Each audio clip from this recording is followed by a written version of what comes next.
السلام عليكم ورحمة الله تعالى وبركاته. الحمد لله رب العالمين، الصلاة والسلام على سيد المرسلين وعلى آله وأصحابه أجمعين. قال الله تعالى في القرآن العظيم وفي الفرقان المجيد: أعوذ بالله من الشيطان الرجيم، بسم الله الرحمن الرحيم. وأن أقيموا الصلاة واتقوه صدق الله العلي العظيم. புகழும் புகழ்ச்சியும் நம்ம எல்லாம் படைத்து பரிபாலித்துக் கொண்டிருக்கக்கூடிய எல்லாம் அல்ல இறைவனுக்கு உரித்தாகட்டுமாக. அவனுடைய திருத்தூதர் நம் ஆரியூர் தலைவர் நலம் பெருமானார் ஸல்லல்லாஹு அலைஹி வஸல்லம் அவர்கள் மீதும், அவர்களின் வழி நடந்த உத்தம சத்திய சஹாபாக்கள், தாபிஈன்கள், தபா தாபிஈன்கள், ஷுஹதாக்கள், சாலிஹீன்கள், 6ஆம் நாள் தராவீஹை முடித்துவிட்டு அல்லாஹ்வுடைய அருளை பெறுவதற்காக வேண்டி இங்கே அமர்ந்திருக்கக்கூடிய நம் அத்தனை பேர்கள் மீதும் அல்லாஹ்வுடைய அருள் என்றென்றும் நிலைத்து நிற்கட்டுமாக. ஆமீன். கண்ணியத்திற்கும் பெருமதிப்பிற்கும் உரிய அல்லாஹ்வின் நல்லடியார்களே, பெரியவர்களே, சகோதரர்களே, நேற்றைய தினம் தொழுகையின் திறவுகோலாக இருக்கக்கூடிய ஒழுவை குறித்து பார்த்தோம். இன்று அல்லாஹ் தஆலா ஒரு வசனத்திலே தொழுகையை பற்றி பேசுகிறார். தொழுகை சொர்க்கத்தின் திறவுகோல் என்பதாக அருமை நாயகம் ஸல்லல்லாஹு அலைஹி வஸல்லம் சொன்னார்கள். அந்த தொழுகையை குறித்து அல்லாஹ் பேசுகிறான். வஅன் அகீமுஸ் ஸலாத்த வத்தகூ, தொழுகையை நீங்கள் நிலைநாட்டுங்கள், அவனையே அஞ்சிக் கொள்ளுங்கள் என்று அல்லாஹ் பேசுகிறான். தொழுகையை குறித்து அல்லாஹ் தஆலா கிட்டத்தட்ட குர்ஆனிலே 80 இடங்களிலே பேசுகிறான். தொழுகையிலே தான் வெற்றி இருக்கிறது, தொழுகை அதற்குரிய நேரத்தில் நீங்கள் தொழுது கொள்ளுங்கள், தொழுகை மானக்கேடான விஷயங்களுக்கு ஒரு மனிதனை பாதுகாக்கிறது, தொழுகைதான் ஒரு மனிதனுக்கு எல்லாம், மனிதனை படைத்ததனுடைய நோக்கமே அல்லாஹ்வை வணங்குவதற்காக வேண்டி, அல்லாஹ்வை தொழுவதற்காக வேண்டிதான் என்றெல்லாம் குர்ஆனுடைய பல வசனங்கள் தொழுகையை குறித்து, அதனுடைய மகத்துவத்தை குறித்து அல்லாஹ் தஆலா திருமறையிலே பேசுகிறார். அதே போன்று தொழுகையை விட்டால் என்ன இருக்கிறது என்பதை குறித்தும் அல்லாஹ் தஆலா திருமறையிலே பேசுகிறார். பெருமானார் ஸல்லல்லாஹு அலைஹி வஸல்லம் அவர்கள் சொன்னார்கள், நமக்கும் மாற்றார்களுக்கும் மத்தியிலே உள்ள வித்தியாசத்தை எது தெரிவிக்கிறது என்று சொன்னால் இந்த தொழுகை தான். இல்லை என்று சொன்னால் அவர்களை போன்று நாமும் என்ன செய்வோம், ஈமான் கொண்டு விட்டோம் என்ற அடிப்படையில் நம்முடைய வாழ்க்கை அமைத்துக் கொள்வோமே தவிர நமக்கும் அவர்களுக்கும் மத்தியில் ஒரு பெரிய வித்தியாசம் இருக்காது. பள்ளிவாசல் இருக்கிறது, தொழுகை இருக்கிறது, இந்த தொழுகை தான் அவர்களுக்கு நமக்கு மத்தியிலே உள்ள ஒரு வேறுபாட்டை அமைத்து தருகிறது என்பதாக அருமை நாயகம் ஸல்லல்லாஹு அலைஹி வஸல்லம் சொன்னார்.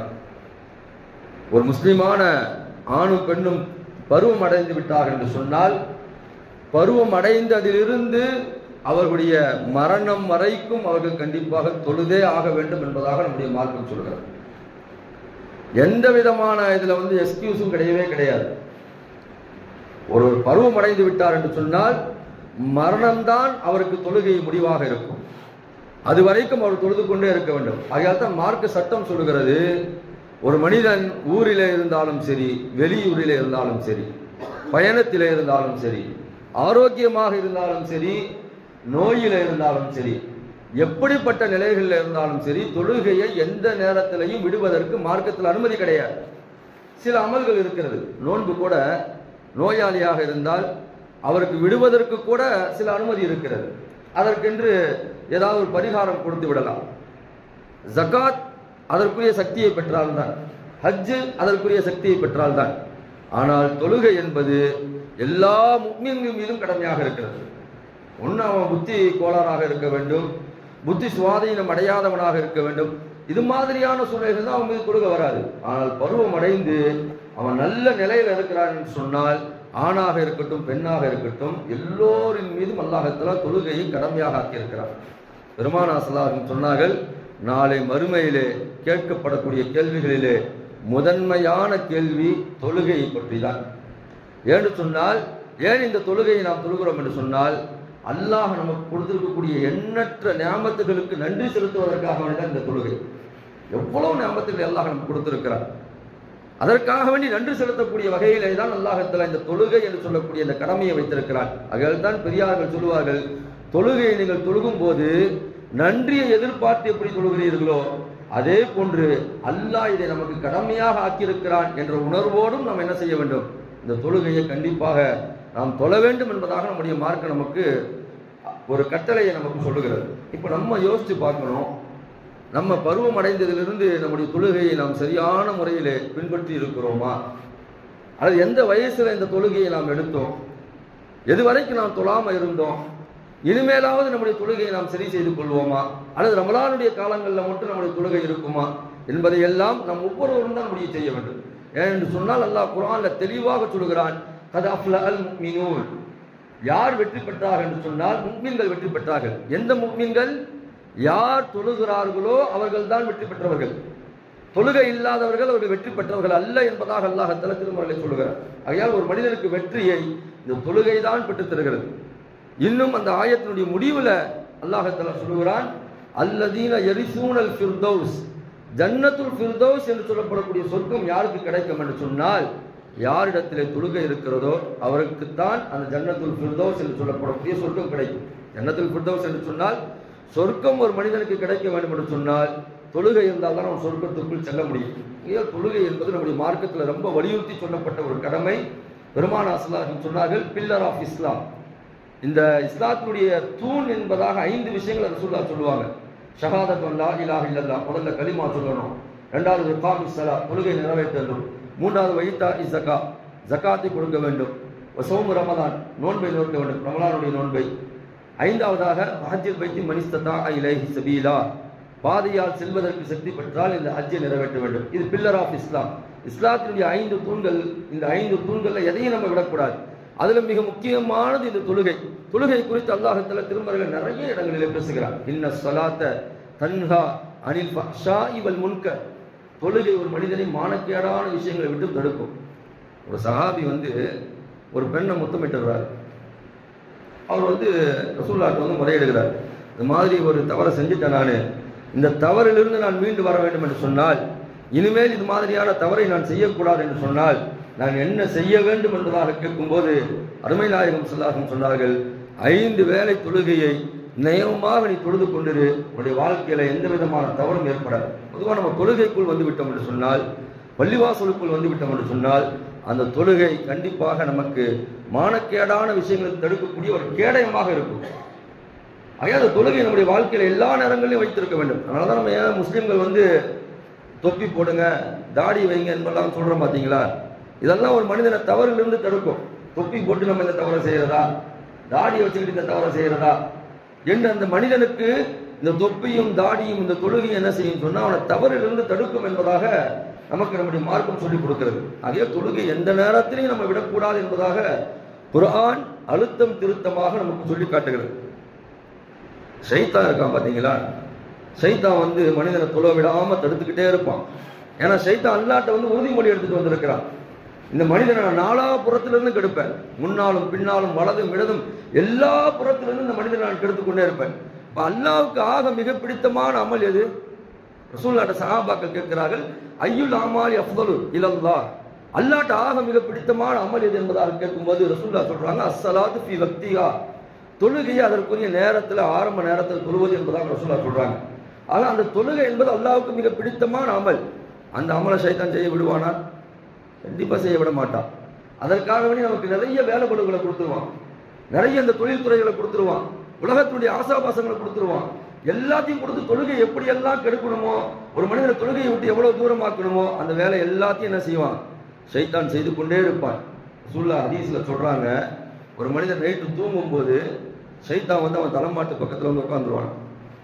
உட்காந்துட்டு அவன் தலையில ஒரு 3 முடிச்சு போட்டு விட்டுருவான். அந்த 3 முடிச்சு எப்பொழுது அவிழும் என்பதாக ரசூலுல்லாஹ் சொல்றாங்க. நைட்டு தூங்கும் போது என்ன செஞ்சாரா? 3 முடிச்சு போட்டுறான். அந்த 3 முடிச்சு எப்பொழுது அவிழும் என்று சொன்னால் ரசூலுல்லாஹ் சொல்றாங்க, அவன் காலையில எந்திரிச்சோனிய ஃபஜ்ருக்கு முன்னாடி காலையில எழுந்த உடனே அல்ஹம்துலில்லாஹ், இப்போ எந்திரிச்சோன்னு துவா ஓதுறோம் பார்த்தீங்களா? அல்ஹம்துலில்லாஹி அல்லதி அஹ்யானா பாதமா அம்மாத்தனா வ இலைஹி நுஷூர், மௌத்தானதற்கு பிறகு மீண்டும் என்னை எழுப்பி அல்லாஹ்வுக்கு அத்தனை புகழும் என்பதாக சொல்றோம் பார்த்தீங்களா? இந்த அல்ஹம்துலில்லாஹ் என்ற வார்த்தையை சொல்லி அல்லாஹ்வை அவர் நினைவு கூர்ந்து விட்டார் என்று சொன்னால் முதல் முடிச்சு என்ன செய்யப்படும்? அவிழ்க்கப்படும். திரும்ப அவர் ஒழு செய்ய ஆரம்பித்து விட்டார் என்று சொன்னால் இரண்டாவது முடிச்சு அவிழ்க்கப்படும். மூன்றாவது அவர் தொழுகையை ஆரம்பித்து விட்டார் என்று சொன்னால் மூன்றாவது முடிச்சும் அவிழ்க்கப்பட்டு அன்றைய நாள் முழுக்க அவர் சுறுசுறுப்பாக இருப்பார். அப்படி இல்லாமல் சைத்தான் போட்ட அந்த 3 முடிச்சையும் அவிழ்க்காம ஒரு மனிதன் அப்படியே தூங்கிட்டான்னு சொன்னா அன்னைக்கு முழுக்க அவனுக்கு நஷ்டம்தான் என்பதாக அருமை நாயகம் ஸல்லல்லாஹு அலைஹி வஸல்லம் சொல்லியிருக்கிறார். தொழுகையை குறித்து நம்ம ரொம்ப யோசிக்கணும். அல்லாஹ் குர்ஆன்ல ஒரு ஆயத்துல சொல்லி காட்டுகிறார். காலு மா சலகக்கும் ஃபீ ஸஃபர். நரகத்தில் இருக்கக்கூடிய அந்த மனிதர்களை பார்த்து சொர்க்கத்தில் இருக்கக்கூடியவங்க இப்படி கேட்பாங்களா, ஏன் இந்த நரகத்தில் நீங்க இருக்கிறீங்க என்பதாக கேட்கும்போது அந்த நரகத்தில் இருக்கக்கூடிய அந்த முஸ்லிம்கள் சொல்வார்களாம், காலு லம் நகு மினல் முஸல்லீன், நாங்கள் தொழாதவர்களாக இருந்தோம் என்பதாக சொல்வார்களாம். இப்போ தொழாதவர்களுக்கு நரகம் என்பதாக குர்ஆன் சொல்லி காட்டுகிறது. அதே அந்த தொழுகையில ரொம்ப பேணிக்கையாக இருக்க வேண்டும். பெருமானார் ஸல்லல்லாஹு அலைஹி வஸல்லம் இன்னும் அழுத்தமாக சொன்னார்கள், மன் தரக ஸலாத்த முத்தஅம்மிதன், ஒருவன் வேண்டுமென்றே தொழுகை விடுகிறான். வாங்க சத்தம் கேட்குது, பள்ளிவாசல இருந்து அழைப்பு வருது, எல்லாம் தெரிஞ்சு ஒரு வேண்டும் என்றே தொழுகை விட்டான் என்று சொன்னால் ஃபக்கது கஃபர, அவன் இறை நிராகரிப்பிலே இருக்கிறான் என்பதாக அருமை நாயகம் ஸல்லல்லாஹு அலைஹி வஸல்லம் சொல்லியிருக்கிறார். அவன் இறை நிராகரிப்புக்கு நெருக்கமாக ஆகிவிட்டான் என்பதாக பெருமானார் ஸல்லல்லாஹு அலைஹி வஸல்லம் சொல்லியிருக்கிறார்கள். இந்த தொழுகை எந்த நேரத்திலும் நம்ம விடுவதற்கு நம்முடைய மார்க்கத்தில் நம்முடைய ஷரியத்தில் யாருக்கும் எந்த விதமான சலுகையும் கிடையாது. ஏன் ரசூலுல்லாவுக்கே கிடையாதுங்க. ரசூலுல்லா முன்பின் பாவங்கள் மன்னிக்கப்பட்டவர்கள். ரசூலுல்லாவுக்கு அல்லாஹ் அனுமதி கொடுத்திருக்கலாம்ல, ரசூலுல்லாவுக்கு அனுமதி கிடையாது. எப்பொழுது மிஅராஜுடைய இரவுல பெருமானார் ஸல்லல்லாஹு அலைஹி வஸல்லம் 50 வேளை தொழுகையை வாங்கி வந்தார்களோ பெருமானார் ஸல்லல்லாஹு அலைஹி வஸல்லம் சொன்னார்கள், எனக்கு இந்த தொழுகையிலே தான் கண் குளிர்ச்சி இருக்கிறது. ஒரு மனிதன் தொழுதான் என்று சொன்னால் அவனுக்கு அந்த தொழுகை கண் குளிர்ச்சியாக இருக்கும். தொழுகை எந்த நேரத்திலும் விடக்கூடாது. ரசூலுல்லா கடைசி அந்த நோய்வாய்ப்பட்டு கடைசி நேரத்தில் படுத்திருந்தாங்க பார்த்தீங்களா, ஒரு 3 நாள் 4 நாள், அந்த நேரத்தில் தான் ரசூலுல்லா அவளை தொழுவ முடியல. அந்த 4 நாள் முன்னாடி வரைக்கும் ரசூலுல்லா தொழுதுட்டு தான் இருந்தாங்க. ரசூலுல்லா மரணப்படுக்கையில் இருக்கிறாங்க. அந்த நேரத்தில் கூட ரசூலுல்லாவுடைய வாயிலிருந்து வந்த வார்த்தைகள் அஸ்ஸலா அஸ்ஸலா அஸ்ஸலா, தொழுகை தொழுகை தொழுகை என்றுதான் வந்தது. ஹதீஸ்ல படிக்கிறோம். ஏன்னா இந்த முஃமின்களுக்கு வெற்றியை இந்த தொழுகை தான் தரும் என்பதாக அருமை நாயகம் ஸல்லல்லாஹு அலைஹி வஸல்லம் சொல்லியிருக்கிறார்கள். நீங்க சஹாபாக்குடைய வாழ்க்கையை பாருங்க, எந்த நேரத்தையும் அவங்க தொழுகை விட்டதே கிடையாது. ஒரு அன்சாரி சஹாபியை பத்தி சொல்லப்படுகிறது. அந்த சஹாபிக்கு பள்ளிவாசலை விட்டு ரொம்ப தூரம் வீடு. ஒரு சஹாபி போய் கேட்கிறாங்க, ஏங்க நீங்க பக்கத்துல வந்துடலாம் இல்ல, அல்லது தூரத்துல இருந்து வரீங்க, ஏதாவது ஒரு கழுதியை வச்சுக்கிட்டு நீங்க வந்துடலாம், அதுல வாகனிச்சு அதுல பயணிச்சுட்டு பள்ளிவாசலுக்கு வரலாம். எப்போ பார்த்தாலும் நீங்க என்ன செய்றீங்க, நடந்தே போறீங்க நடந்தே வரீங்க, ஏதாவது ஒரு வாகனத்தை நீங்க வச்சுக்கலாமா என்பதாக கேட்கும்போது அந்த அன்சாரி சஹாபி சொல்றாரு, ரசூலுல்லாஹ் சொன்னது உங்களுக்கு தெரியாதா, நீங்க அழகான முறையில ஒளி செஞ்சுட்டு பள்ளிவாசலுக்கு நீங்க வந்தீங்கன்னு சொன்னா ஒவ்வொரு எட்டுக்கும் என்ன செய்யறான் அல்லாஹ் தஆலா, ஒரு நன்மையை தருகிறான், ஒரு பாவத்தை அளிக்கிறான். பள்ளிவாசல்ல அவர் தொழுகை எதிர்பார்த்து உட்கார்ந்து இருக்கக்கூடிய காலங்கள் எல்லாம் மலக்குமார்கள் அந்த தொழுகையாளிக்காக வேண்டி இப்படி துவா செய்வார்களாம், யா அல்லாஹ் இப்படி அனைத்து பாவத்தையும் மன்னித்து விடுவாயா. மலக்குமார்கள் துவா செய்வார்களாம், யா அல்லாஹ் தொழுகை எதிர்பார்த்து இருக்கக்கூடிய அனைத்து பாவங்களையும் மன்னித்து விடுவாயாக என்பதாக துவா செய்வார்கள்.